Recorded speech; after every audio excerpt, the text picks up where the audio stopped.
नमस्कार मैत्रिणींनो, आज आपण बघणार आहोत वाम माशाची झणझणीत रस्सा.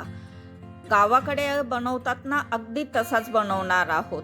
खरं तर आपल्याजवळ चूल किंवा पाटा वरवंटा नाही, पण तुम्ही जर माझ्या पद्धतीने बनवला ना तर तुमच्या भाजीला सुद्धा गावाकडची चव येईल. चला तर मग वेळ न वाया घालवता आपण रेसिपीकडे वळूया.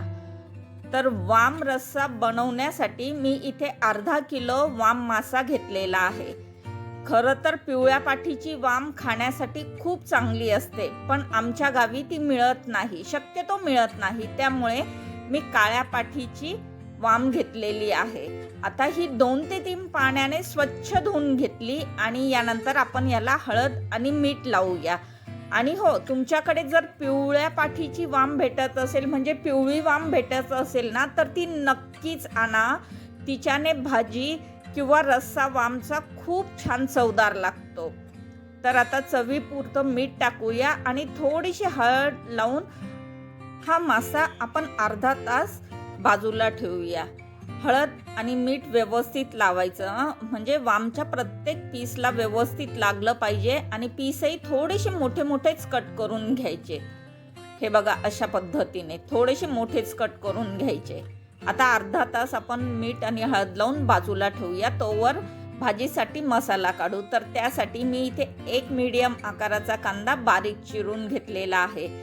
त्याचबरोबर अर्धी वाटी ओलं खोबरं घेतलेलं आहे. आता ओलं खोबरं तुमच्याजवळ नसेल ना, तर तुम्ही सुक्कं खोबरं घेतलं तरी चालेल. आमच्या गावाकडे आमची आजी सुक्कंच खोबरं घ्यायची. त्याचबरोबर 1 चमचा जिरे, 2 चमचे धणे, 1 इंचभर आलं आणि 1 लसणाची कांडी, 2 हिरव्या मिरच्या आणि थोडीशी कोथिंबीर घेतलेली आहे. हिरव्या मिरच्या टाकणं टोटली ऑप्शनल आहे. तुम्हाला वाटलं तर टाका, नाही टाकल्यात तरी चालेल, कारण मी यात घरगुती साठवणीतला काळा मसाला वापरणार आहे, जो आपण वर्षभरासाठी करून ठेवतो.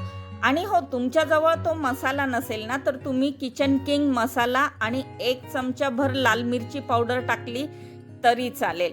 आणि तुम्हाला जर तो मसाला बघायचा असेल ना, तर मला कमेंट बॉक्समध्ये कमेंट करून कळवा. मी ती रेसिपी तुमच्याबरोबर नक्कीच शेअर करेल. आता सर्वात प्रथम घेतलेला मसाला भाजून घेऊया. त्यासाठी गॅसवरती मी 1 तवा ठेवला. त्यावरती सर्वात प्रथम कांदा टाकून घेऊया. आणि कांदा व्यवस्थित भाजण्यासाठी अगदी थोडंसं, म्हणजे पाव चमचा, पाव पोहे खायचा चमचा आपण तेल टाकून घेऊया. म्हणजे पाव टीस्पून तेल टाकून घेऊ. त्यानंतर कांदा थोडासा मऊसर करून घेऊया. कांदा थोडासा मऊसर झाला की त्यातच हिरव्या मिरच्या टाकू.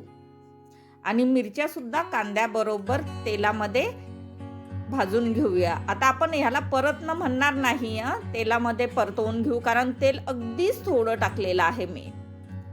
तर आपण तव्यावरती कांदा आणि हिरवी मिरची भाजून घेऊया व्यवस्थित. कांदा आणि हिरवी मिरची बऱ्यापैकी भाजली की यात आपण आता पुढचे मसाले टाकू. तर सर्वात प्रथम आपण जिरे आणि धणे टाकून घेऊ. जिरे आणि धण्यांचा व्यवस्थित खरपूस वास यायला लागला ना, म्हणजे व्यवस्थित ते भाजले गेले ना, की मग यानंतर आलं आणि लसूण टाकून घ्यायचा आणि तोही व्यवस्थित 1 मिनिट भाजून घ्यायचा. धणे आणि जिरे भाजायला फारसा वेळ लागत नाही, अगदी 1 मिनिटातच भाजले जातात. आता यात आलं आणि लसूण टाकून घेऊ आणि ते सुद्धा 1 मिनिट व्यवस्थित भाजून घेऊया.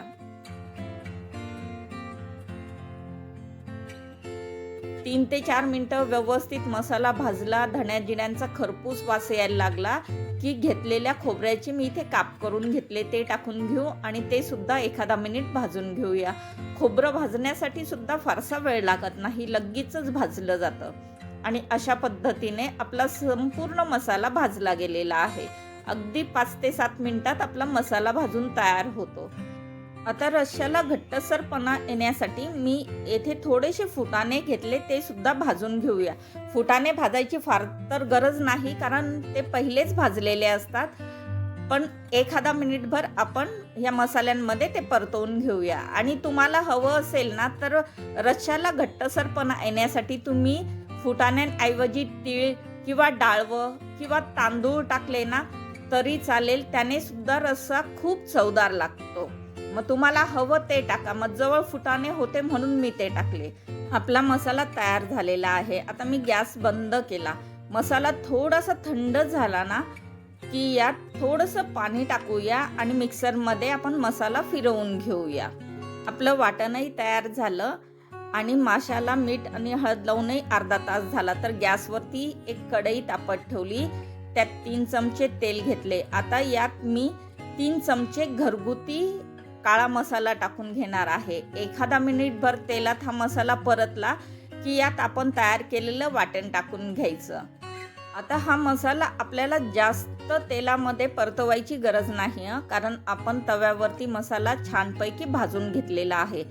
एखादा 2 मिनिट फक्त तेलामध्ये हा मसाला परतवून घ्यायचा. म्हणजे घरगुती काळा मसाला आणि वाटण एकजीव झालं पाहिजे इतपत हा मसाला आणि वाटण एकत्र करून घ्यायचं. हवं असेल तर तुम्ही ह्या स्टेजला थोडंसं गरम पाणी करून टाकलं ना तर मसाला आणि वाटण व्यवस्थित एकत्र होईल. एखाद्या मिनिटानंतर मसाल्याला छानपैकी तेल सुटलं की यात मीठ आणि हळद लावलेला वाम मासा टाकून घ्यायचा आणि मसाल्याबरोबर एखादा मिनिट छानपैकी परतवून घ्यायचा. याने काय होईल की वामचा ओशटपणा असतो ना, म्हणजे वामला जी स्मेल असते ना ती कमी होईल. तसं तर हळद मिठाने बऱ्यापैकी कमी होते, पण असं मसाल्याबरोबर परतल्याने अजूनच त्या वामच्या माशाचा जो वास असतो ना तो सुद्धा कमी होतो.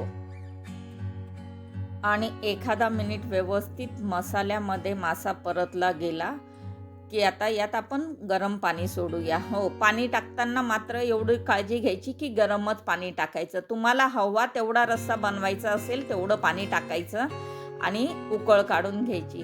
मासा शिजायला फारसा वेळ लागत नाही, लगेचच शिजतो. छान. आता अशी उकळ काढून घेऊया म्हणजे आपला वामचा झणझणीत रस्सा तयार होईल. ह्या स्टेजला तुम्ही एकदा मिठाची चव घेऊन बघायची. मीठ तुम्हाला हवं असेल तर पुन्हा थोडंसं टाकून द्यायचं. अधूनमधून एकदा दोनदा रस्सा हलवून बघायचा आणि रश्श्याचा रंग बघा किती सुरेख आलेला आहे. आणि तुम्हाला किती घट्टसर हवा किंवा पातळसर हवा तुम्हाला लगेचच कळून जाईल. यापेक्षा घट्ट हवा असेल ना तर थोडेसे हरभरे किंवा डाळवं यात तुम्ही वाटून टाका. आणि इतका पातळ रस्सा हवा असेल ना तर बस परफेक्ट आहे. मग आता यात काही टाकण्याची गरज नाही. हा रस्सा तुम्ही भाताबरोबर, तांदळाच्या भाकरीबरोबर तसेच बाजरीच्या भाकरीबरोबर खाऊ शकतात. खाण्यासाठी खूप अप्रतिम लागतो. आपला झणझणीत वामचा रस्सा तयार झालेला आहे आणि अगदी साध्या सोप्या पद्धतीने. आता गॅस बंद करूया आणि प्लेटिंग करूया. तुम्हाला ही रेसिपी कशी वाटली मला कमेंट बॉक्समध्ये नक्कीच कळवा. आणि हो, तुम्हाला जर ही रेसिपी आवडली असेल ना तर माझ्या चॅनलला प्लीज लाईक आणि सबस्क्राईब करा. शेजारी जे बेल आयकॉनचं बटन आहे ते नक्कीच प्रेस करा म्हणजे इथून पुढच्या सगळ्या रेसिपींचं नोटिफिकेशन सर्वात आधी तुम्हाला येईल. आता पुन्हा भेटूया अशाच एखाद्या मस्त आणि चटपटीत आणि झणझणीत रेसिपी बरोबर. तोवर बाय बाय.